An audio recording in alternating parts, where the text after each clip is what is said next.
खैबर पख्तूनख्वा के कबायली ज़िला कुरम में गुज़श्ता 4 दिनों से जारी झड़पें एक ज़मीनी तनाज़े पे जो शुरू हुई थी वो क़दरे कम हुई है। कल एक जरगी की कोशिशों की वजह से फायरबंदी का भी ऐलान किया गया है।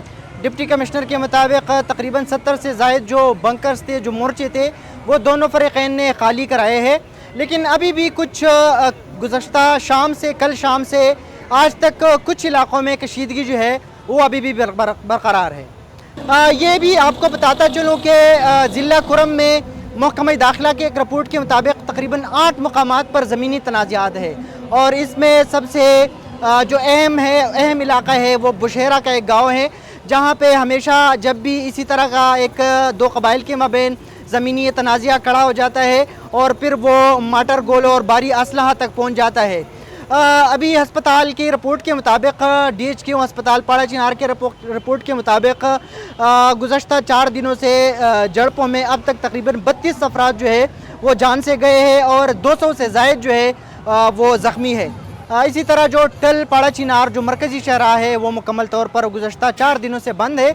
वहाँ पे गाड़ियों की लंबी कतारें भी खड़ी है।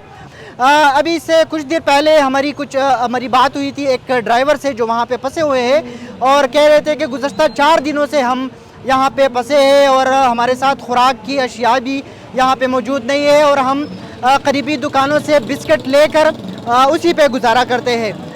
पेशावर में मैं इस वक्त मौजूद हूँ और यहाँ पे ज़िला कुरम से आए हुए कुछ नौजवान जो है वो इन्होंने यहाँ पे धरना दिया हुआ है और वो अपने इलाके में अमन की बहाली के लिए हुकूमत से मुतालबा कर रहे हैं। जो ज़ख्मी अफराद है वो अस्पतालों में, घरों में और ओरचों में पड़े हुए हैं और उसे इधर लाने के लिए, इलाज के लिए उधर कोई भी सहूलत नहीं है। तो ये जितने भी हमारे इलाके में तनाज़े चल रहे हैं ये ज़मीनी तनाज़े हैं और इन्हीं ज़मीनी तनाज़ों की वजह से इलाके में मसले की जंग चढ़ जाते हैं। इधर अहले तशिया, अहले सुन्नत सारे नौजवान इधर खड़े हैं, एक जगह पे बैठे हैं और सबका एक ही नारा है कि हमारे इलाके में अमन हो, सुकून हो, जंग ना हो, लड़ाई ना हो, फसाद ना हो। और इसी वजह से आज हम पेशावर प्रेस क्लब के सामने बैठे हैं, जहाँ बारूद या बड़े हथियार इस्तेमाल होते हैं। जो तकलीफ़ फ़लस्तीन में होती है वो तकलीफ़ हमारे यहाँ भी होते हैं।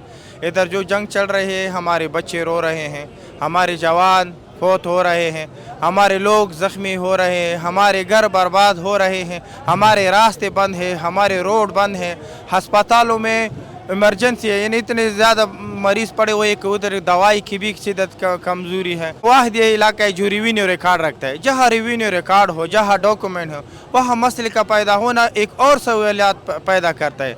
हमें हुकूमत से यही गिला है कि आप कमीशन बनाते हैं, वो फैसले करते हैं, आप पैसों को पब्लिक क्यों नहीं करते।